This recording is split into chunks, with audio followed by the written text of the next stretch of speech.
on NBC, our top stories are how King George continues to pass unfair laws, why is our economy fluctuating, as well as a testimony from a patriot about factions among the Massachusetts Bay Colony. To start off our show tonight, I'll be sending you over to Hayden with economics. In the Massachusetts colony, our ocean and ports help fuel our economy.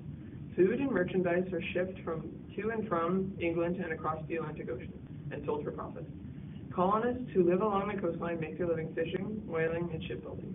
Whale oil is a valuable resource because it can be used in lamps. The ships that the colonists build are used to transport goods. Also, many colonists fish to provide food for their families and sell the fish with profit. Corn, pumpkins, rice, and squash are planted here. Because of the poor, rocky soil, wheat is not grown in the colony. Many families farm to raise the food they need. However, some families sell food they grow for income. Our ports exported goods, fish, timber, furs, ships, and livestock. Some merchants ship dried fish to Portugal or Spain, pick up wine and oil for transport to England, and then carry goods from England back to the colony. Our colony is so rich from trade that any town of at least 15 people has an elementary school supported by local taxes. Now back to you, Cody, at the studio. Thanks, Hayden. We are being told that there are two types of people among the city, Tories and patriots. Here with us today, we have a patriot named Alexander Thomas, who's here to give us his opinion on this matter. We are living in factions, a division between patriots and Tories. Many people say that they want the factions to stay because it makes them look better or worse in the eyes of England. Who needs England? As we speak, many things are going on that most of us colonists may not know about, and those things are getting us closer to breaking apart from England.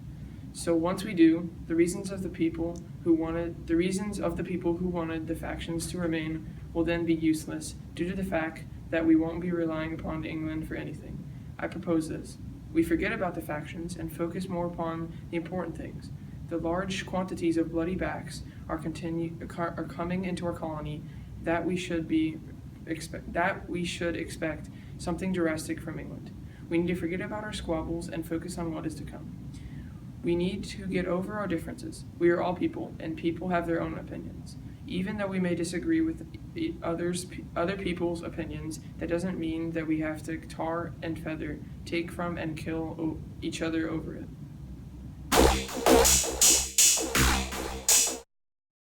To all other colonies, join us in rebelling against the British and their unfair laws. Have your own New York, Charleston, and South Carolina tea parties. Throw the cursed tea into the harbor where the ships are docked. Show the English that we are independent and that we don't need them. Johnson Silversmith, apprentice needed, needs to be a hard worker, able-bodied, over the age of 12, and must be able to write.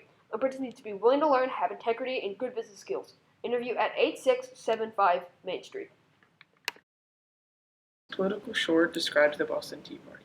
It shows a pair of colonists dumping tea crates into a teacup with a slogan on it. The slogan on the cup reads freedom. This is because the Boston Tea Party led to the American Revolution, which freed the colonists. There is a red shark in the water that stands for the redcoats in England. The shark is trying to sink the cup of freedom to stop the colonists from gaining their independence. There is a crack in the cup that shows England doing so. The colonists are not dressed up as Indians because they had nothing to hide. If they wanted freedom, then they should not have to hide it from England.